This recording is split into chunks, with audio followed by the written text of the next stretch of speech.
Hello everyone, this is SQL Depository. I am Saras Pandey and today we will talk about how to send the output of a SQL query in a HTML table format in an email using database mail. So I've written a small query here to send the alert whenever your disk has free space less than the threshold value. So what I'm doing here is, first thing that I'm checking is if there is any object in TempDB with the name disk alert, then go ahead and drop the table. Okay. And after that, what I'm doing here is I have a small select query, and using this select query, I'm just gathering some disk related information and dumping it into our temporary table, which is disk alert. Okay.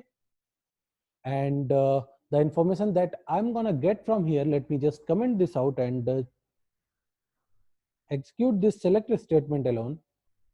And this is the statement, this is the output I'm gonna get from here: the server name, the volume, mount point, the total space in the disk, free space in the disk, and the percentage free. Okay, so let me go ahead and uncomment this. And then once I have the information in the disk alert table, what I'm going to do is I'm going to check if the free space in any disk is less than 90%, then it must go inside the if condition and perform this logic.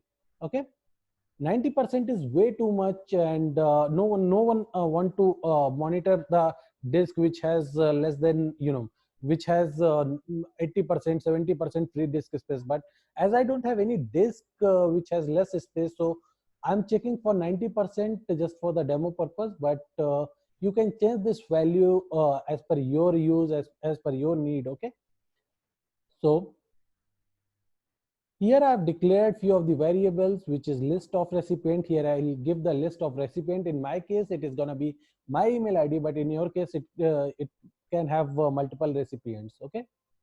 Then the body, it will be the email body, the body, the body that email will have the table that will have the information. And if we are using any paragraph or anything, any header or anything like that, this body variable will contain all these. Okay, then the subject variable, it will have the subject of the email. The mail body, the mail body variable will be used to construct the HTML format of for your table. Okay, I'll come back to this. And the table tail will contain the tail of the table. So for the subject, I've given the subject disk space alert, but you can change the subject, or if you want, you can just include the server name as well, and anything else that you want. So it's up to you completely. In the table tail, what I'm going to do, I'm just closing the table tag, body tag, and HTML tag. I'll come back to it. The most important thing is here, the mail body. This is where I'm defining my table, how exactly it will look like in the email alert. Okay, the format of the table. So I have a table tag here. The border is nothing but what is going to what is going to be the width of the table. So I've defined it as 1, but if you want, you can increase it. It's up to you completely. What is the alignment of the table? I've given center, which means in the email body, the table will appear in the center of the email. Cell padding is nothing but the white space left between the cell boundary and the content inside the cell. Okay, cell spacing is nothing but the space between two cells. I'll come back to these things again. Then couple of style properties, like color is going to be blank. This is going to be my font family, and the text alignment will be center, which means in every cell the text will be exactly at the center of the cell. Okay, and after that I have the tr tag, and after tr tag I have the table header tag. In the table header, I've given the background color, and then the column names, then the headers. So these are the column names that I will get from my select query output: the server name, the mount point, the disk size, the free GB, and the free percentage. Okay, so I've given if you have any other column also in your select statement, then what you have to do, you have to create one more table header tag and then give the column name here. But I don't have any other column, so I'm not gonna create any other table header. These are fine for me. Okay. So now my now the HTML format of the table has been already defined here. So what I'm gonna do is I'm gonna dump the values in the body variable. So what will be the the values for those headers? What will be the values of those columns? So what I have to do, I have to dump the values of those columns in the body variable using the select statement. And this is my select statement here. For each column name, you'll have to give td equal to column name, so that it will understand this is the table data. Okay. And you have to use those column name in the exactly same sequence what you have used here. Okay. If you will change the sequence here, then wrong values will appear under the wrong header, under the wrong column. Okay. So use exactly same pattern, exactly same sequence of those column names. Okay. And after the select query, you'll have to give this syntax for XML raw tr elements. Okay. And now once you have done it, your body has the table data, but it is still not in correct HTML format. To make it in HTML format, you'll have to add this mail body where we have defined the HTML format here. Okay. So this is the mail body variable, and you'll have to add the mail body variable before the body variable, and then at the end the table tail variable to close all the tags. Okay. And then this is the list of recipient. In my case, I have only one email ID, but if you want to use multiple email IDs, then just give a semicolon and give another email ID, and you can give multiple email IDs here. After that, I'm using the system stored procedure, which is sp send db mail, and it resides under MSDB database. The profile name is DBA in my case, but in your case it could be different, so use the correct profile name here.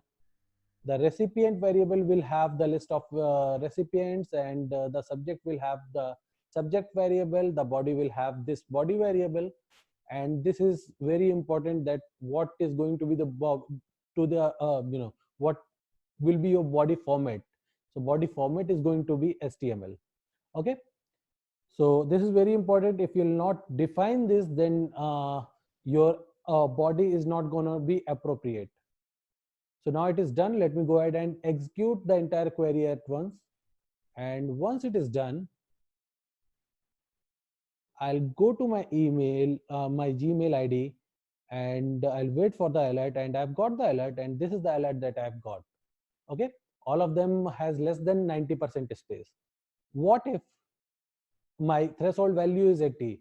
In that case, this is the only drive which will come in the alert, because this is the only drive which has less than 80% free space, right? Okay. So let's talk about the different configuration values that I've declared there, that I've defined there, the structure of the table. Okay. So border here is 1, and this is the border of the table. If you'll increase this value, then it will increase the width of the border. Let me make it 10, which is too high. You don't need a value 10 here, but just so that it will appear properly, I'm just giving a very huge value here. So let me go ahead and execute this, and let this be open here, and here I'll open the new alert. It's not the one. Yeah. Okay. So now you can see, if you'll compare with this one, the border, the table border was not so not so thick, and here if you can see the border, it is very broad, right? Okay. So this is what this particular configuration will change. The align is center, and if you'll see, the alignment right now of the table is in center. It is appearing in the center of the email body, right? But what if you'll say left, then it will appear in the left. Okay. So cell padding, as I said, cell padding is the space between, this is the free space between the content of the table, and this is the boundary. So the boundary, this is the boundary of each cell. Here you can see, and this is the content.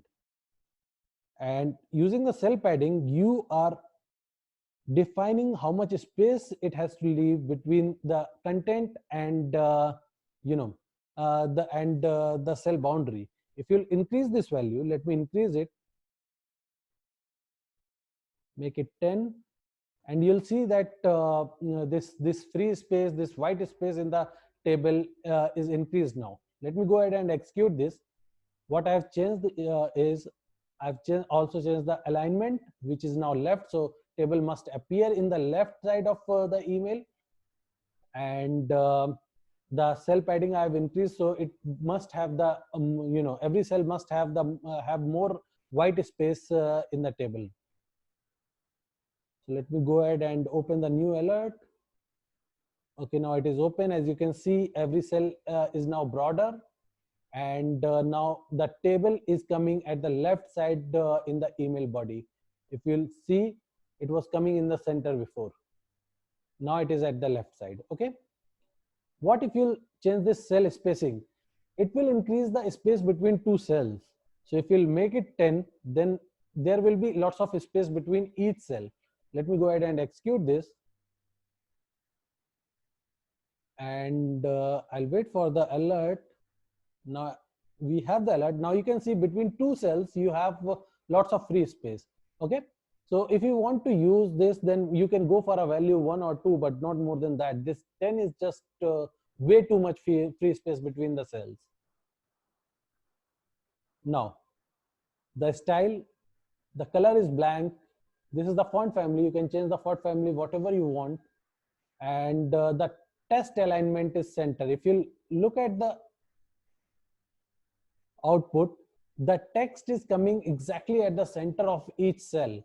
But if you'll say left, then it will come at the left side. So this E drive should come somewhere here at the left side. If you'll say right, then it will come somewhere here at the right side. Okay. So it's completely up to you how exactly you want your table to be look like. If you want it at left, use left. If you want center, use center. If you want right, use right. It's up to you. Okay.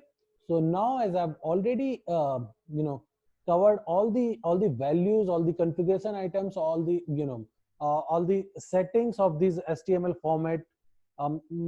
So what I'm gonna cover now is, what if you want to add a line before maybe this table, which will say that disk with less than 90% free space, something like that. If you want a line before this table, how exactly you can do this? So for this, you will have to use one more tag, which is paragraph tag. And this is paragraph tag. And then whatever message you want to display. So I'll display disk with less than 90% free space, and then close the tag. This is how you close the tag. Okay. And it must be inside the inverted commas. And now if I'll run this query and go back to my Gmail and wait for the alert, it should not take much time. Here it is. Now you can see a message here. Although this message is looking little off because the fonts are low, if it will be bold, it will look much better, or it will be underlined. So let me see how exactly I can do that. Okay, to make it bold, I'm gonna use one more tag, which is B, and then I'll close the tag B. So now it will be in bold. What if I want to underline this? I'll use another tag, which is U, and I'll close the tag. Let me go ahead and execute this. Let's wait for the alert. Now we have the alert, and you can see now it is bold and underlined. Okay. What if you want to change the font size or the color of this text or the alignment of it? If you want to change these kind of things, how exactly you can do that?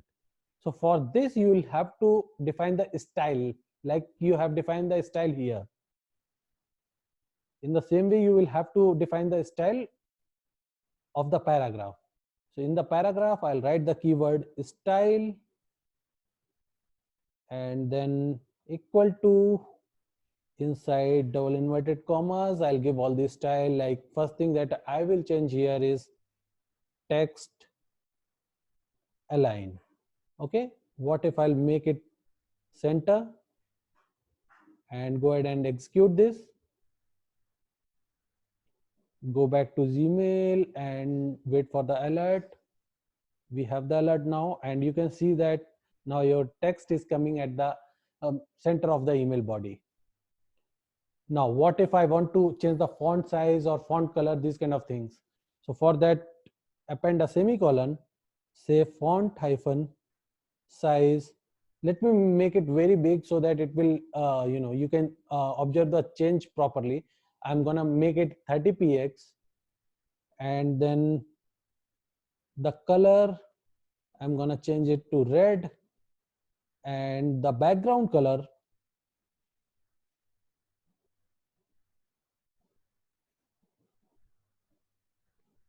I'm gonna make it yellow. Okay, so let's see how exactly this paragraph will look like now. Wait for the alert, it must come in a second. Yeah, let me open this, and you can see the background color is yellow and the paragraph color is red now. So this is how you can tweak the configuration. You can tweak these values to